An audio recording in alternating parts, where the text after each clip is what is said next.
want to show our viewers what the president said just a few seconds ago.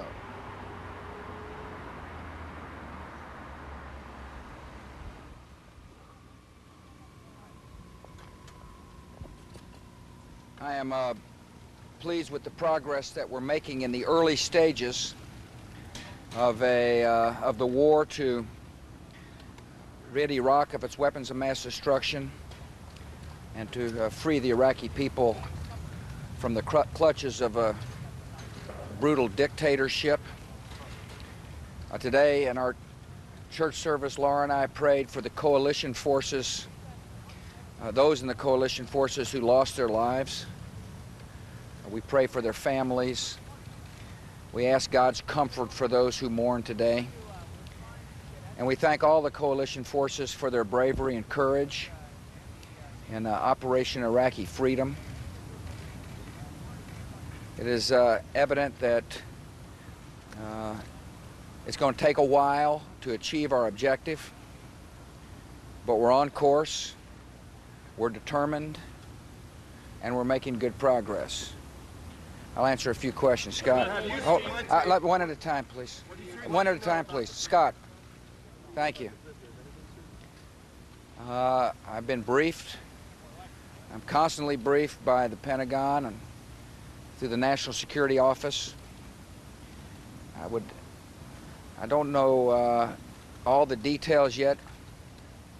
I do know that we expect them to be treated humanely, just like we'll treat any prisoners of theirs that we capture humanely. I think it's an interesting contrast that a lot of their soldiers welcome American troops. They're surrendering gleefully and happily, and they'll be treated well. And I ask you to ask the Defense Department further details. Patsy.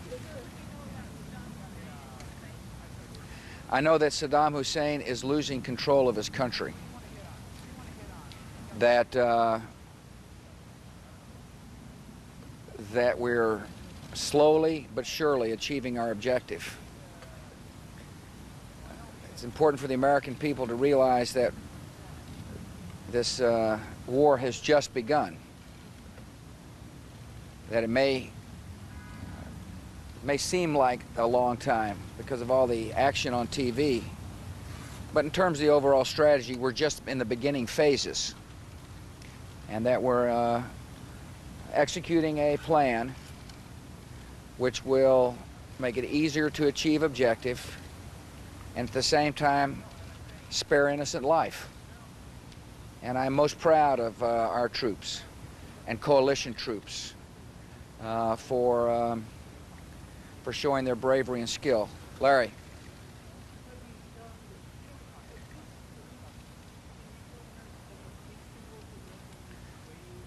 Yes, Larry, it is. It is,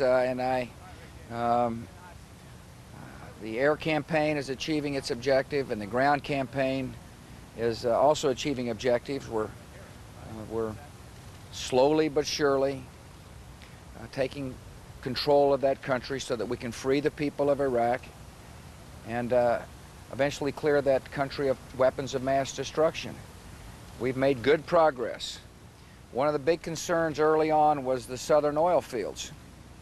As you all remember, we had discussions about that. There was a lot of speculation about whether or not coalition forces would be able to get to the southern oil fields in time before, so that Saddam Hussein wouldn't destroy them. As a matter of fact, I had frequently talked about the southern oil fields, or oil fields in general, in my declaratory policy.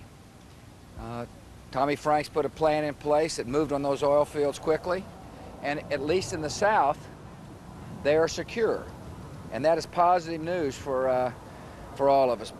Most of the South is now in coalition hands. Obviously, there's pockets of resistance in a place like Basra. We're making great progress. In the West, we're making great progress. The area, the launch sites for the Scuds, well, certainly not 100% secure, but we made good progress. And so I can assure the American people we're making good progress, and also can assure them that this is just the beginning of a tough fight. Yeah. The next. I have not been told that. I have been told that we have a problem with potential capture. I'm waiting when I get back upstairs, I'll talk back to the Pentagon again. I was told early this morning that perhaps our troops were captured. Maybe, between the time I left Camp David and here, I'll learn more. But I am concerned about our troops. Obviously, anytime one of our soldiers loses a life, I grieve with their parents and their loved ones. And if there is somebody captured, and it looks like there may be, I expect those people to be treated humanely. Sir, what is your level of confidence that the Iraqi regime will surrender or collapse before U.S. forces be engaged in the fight in Baghdad? All I know is we got a game plan, a strategy to free the Iraqi people from Saddam Hussein and rid his country of weapons of mass destruction, and we're on plan. Bill and then Mike. Iraqi TV has shown what appear to be American POWs and also what appear to be American dead. I expect them to be treated, the POWs, I expect to be treated humanely. And just like we're treating the prisoners that we have captured humanely. If not, the people who mistreat the prisoners will be treated as war criminals. Mike. Mr. President, do you retain hope that Saddam Hussein will go into exile, and are there any active negotiations? Mike, he had his chance to go into exile.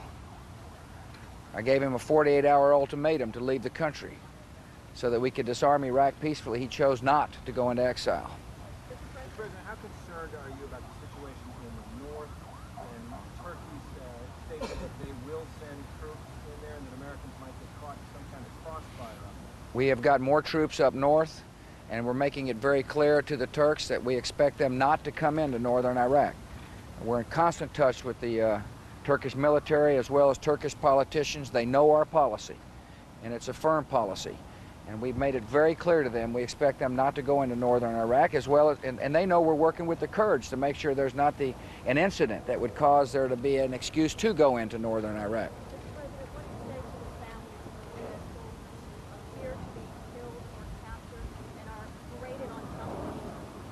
I say to the families, I thank them for the sacrifice they make, and we pray with them. I pray for God's comfort and God's healing powers to anybody, coalition force, American, Brit, anybody who loses a life in this, in our efforts to make the world more peaceful and more free. Ed. Mr. President, are you surprised the enemy has not used any weapons of mass destruction? I am thankful the enemy has not used any weapons of mass destruction. And we will continue employing a strategy to make it difficult for the enemy to use weapons of mass destruction. A couple more and then I got to go. What would you be telling the U.S. leaders tomorrow about the cause? Wait till I talk to them. It's probably best they hear it directly from me. What? Of course.